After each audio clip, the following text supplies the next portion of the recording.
Happy holidays, YouTube. It's Bethany from Madeline Jean Antiques and Restoration.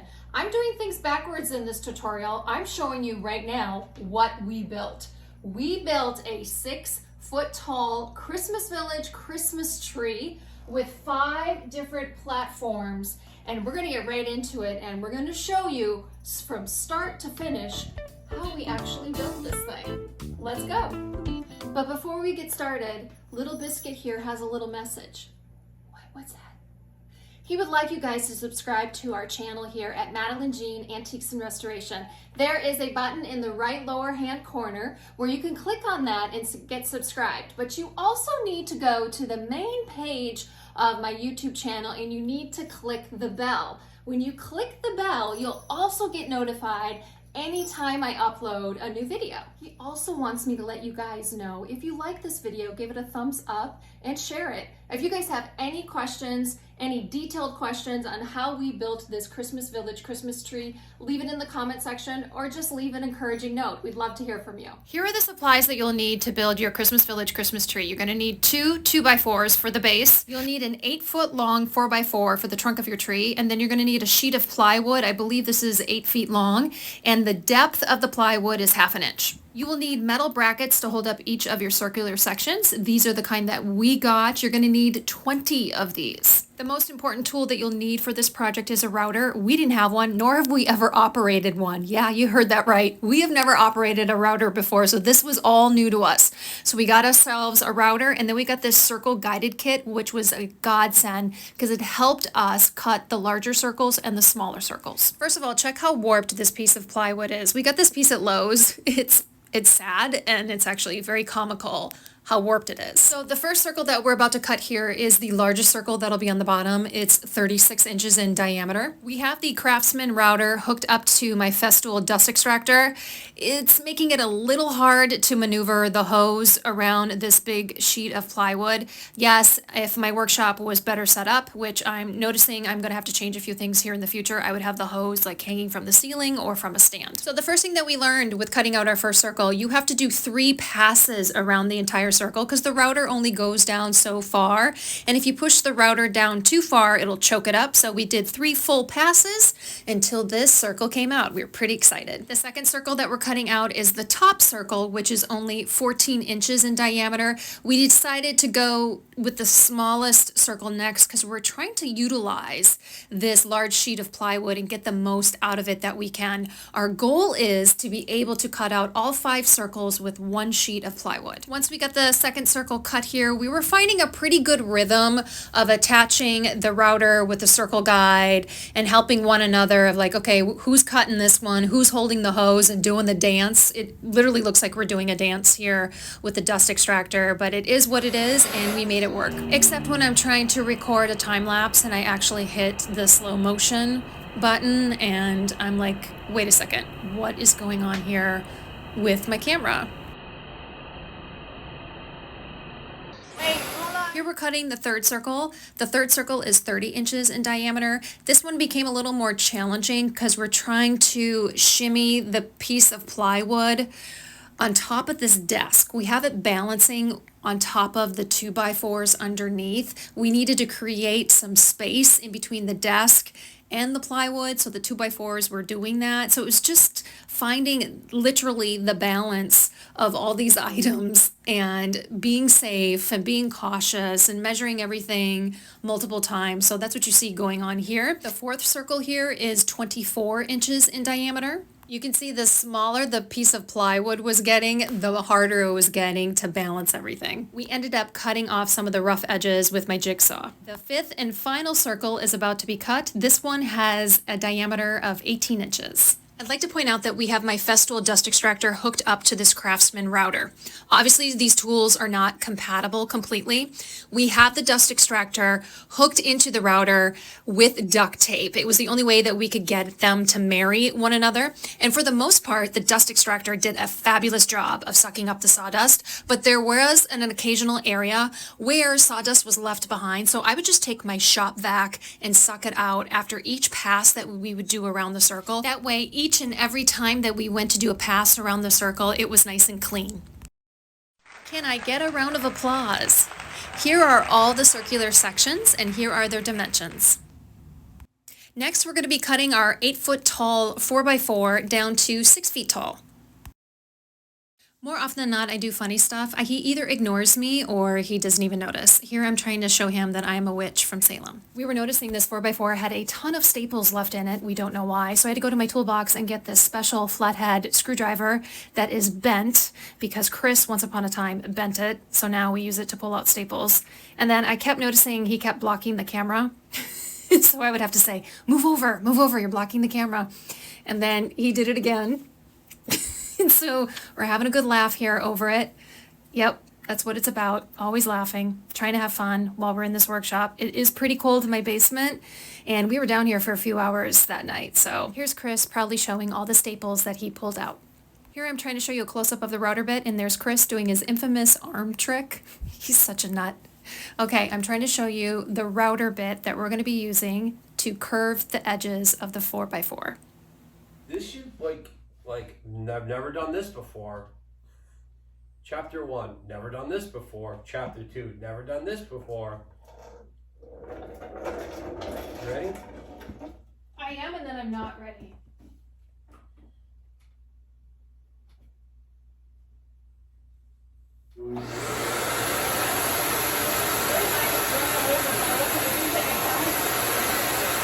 I just don't know how to even start. So start with it away from it, pull it in. I don't even know. I gotta take a class. You're gonna go just like down that way first? Sit clockwise though. Counterclockwise.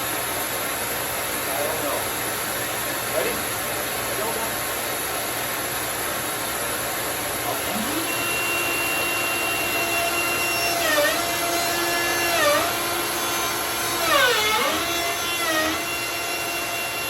Hold the board.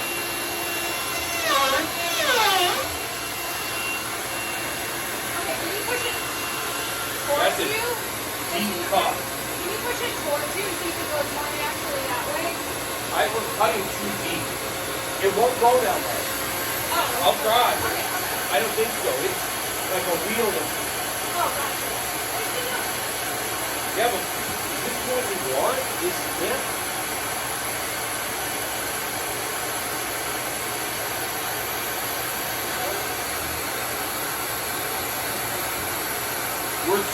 Now we're too deep. Sorry.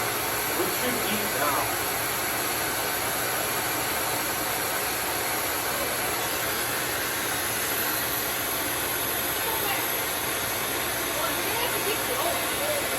Oh, I think we're going to stall this out. We're going to take this too long. Alright. Ready?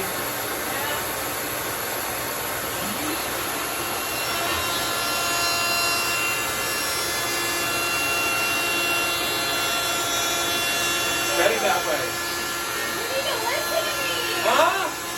You listen to me. I knew it. You were fighting it going this way. Fighting it. It's taking You me. gotta go that way with it. Yeah, like I've done this before. Yeah, but you need to listen to me. Huh? Ready? Yeah.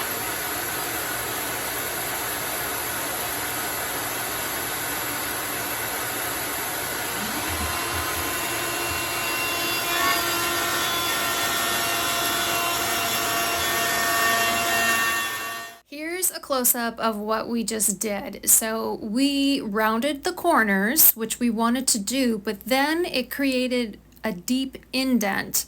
So we were on the fence of whether or not we truly got the achieved look that we were going for. And here's a nice close-up of what I was talking about, the Festool dust extractor being duct taped to this Craftsman router. And here we are rounding off all the edges of the 4x4. This was making a huge mess, and the dust extractor really didn't work when it came to operating the router.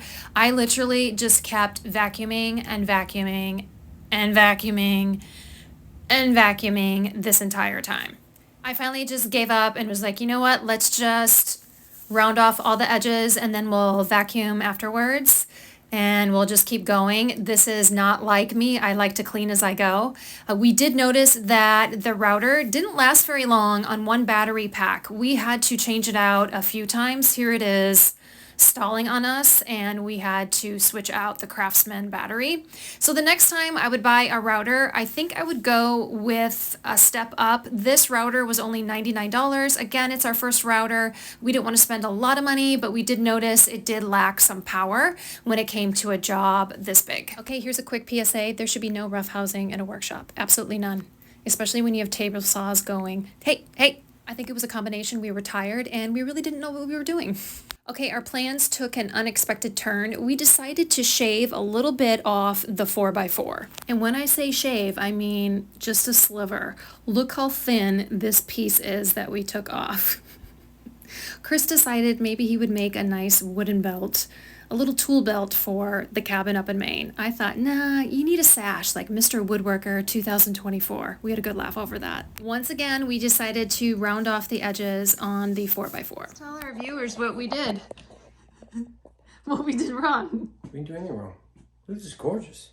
Well, it looks great now, but we should have. That's all that matters. Look, it's the perfect size. I know, but we should have. It was bowed. Sliced it first on the table saw. Table saws. We took the bow out of it. It's beautiful. It was in two pieces. Look what we did. We made it into one. Okay, you're lying about a lot of things. It's gorgeous. You can't even buy this. Okay. Let's tell them what we really should have done first. We shouldn't have routed it first. Well, we have the same look. We could have routed first. I know, but I think we should have. I'm glad we chiseled it down to a smaller size. I know, but I'm saying we should have probably put it through the table saw first. Sure. We should have put it through the planer first, which we don't have. Put it on a table saw, clean up the sides, and then... So you're saying we need a new table saw. Need a new table saw. We need a wood planer. And a new miter saw with a... Wood planer. Yeah, so 3 items. All right, but it looks good. It looks, like you said, finished. It does. More professional. Yeah, I don't think it needs to be sanded, but you could sand it a little bit. But it looks good. Yeah. All right. Yeah. We might have taken the long way. We took the long way home. But we figured it out. It's okay. Absolutely. We're learning. At least we didn't destroy And it or break it. I would say it's about 50% of the weight. Okay. Okay, I'm happy with it. Yeah. Let's do the bottom. We should mark the bottom. Yeah. All right, let's drill or get the small holes through the center of our circles next. In these next few time-lapse videos, you're going to see us cut out the center holes. These circles are going to measure 4 inches in diameter. This first cut makes or breaks this project. We got to make sure this hole is big enough to put that center pole through. Can you tell I'm just slightly stoked for this next part? So here we go. I'm going to put it down on the floor. We're going to see if that pole fits. Oh my gosh, it is happy dance time. Yeah. So now that we know that that center hole measures perfectly for the pole to go through, we're going to go ahead and do the next 4 circles with 4-inch holes in the center of them. Do you guys remember at the very beginning of this video, I showed you that kit that we bought that would help us cut circles? Well, in the kit, there is a special arm attachment here. You're going to see that it's smaller than what we were using to cut the larger circles. So in that kit, and that kit runs about $42. I got it at Lowe's. It helps you. It's a jig. It helps you cut the larger circles, and then it helps you cut smaller circles. That was a well worth investment. I will be keeping that for sure. Okay, we just have to get these last 2 circles cut with the 4-inch circle in the center of them. This shelf right here is the one that measures 18 inches in diameter, and the next one I'm going to show you is the smallest one that'll be on the top, and this one measures 14 inches in diameter. And here's all of our circular shelving, all nice and cut, all with their circular holes ready to go. It's another day and I'm back in the workshop, and today is sanding day. I'm going to be sanding that center pole. I'm also going to be sanding all the edges of our circular shelving and just the top face of the circular shelving. In case you're wondering, I'm using 120 grit. I am using my Festool orbital sander. This is the 6-inch orbital sander. It's my absolute favorite. And then I'll switch to my rectangular sander. You'll see it here in a bit. I think it measures 3 inches by 4 inches. I absolutely love it. And I think I have 150 grit because that's all I have for this sander. And I'm going along and I'm doing all the edges. Here's one thing, looking back at all these videos, if I could do one thing over, you're going to see here in the next part, I did paint the edges of the circles. I wish I would have painted the entire circles green. I didn't do that till afterwards, but I did manage to paint the pole here, and I absolutely love this shade of green. It was perfect. You guys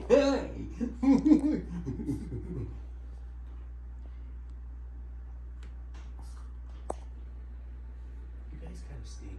You need baths. This is the senior architect on this project. Can you come help? I'm filming. Okay. I need. You need to be nice to me. Madeline Jean. Here's the base all attached to the center 4x4. She's looking good. She's looking sturdy.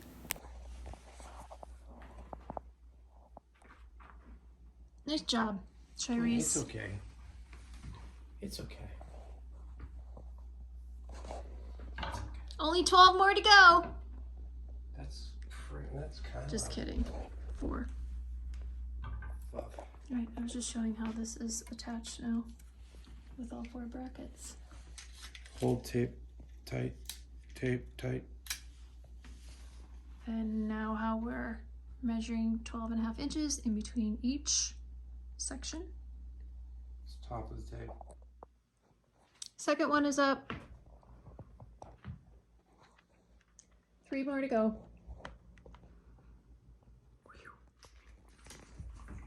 There she is.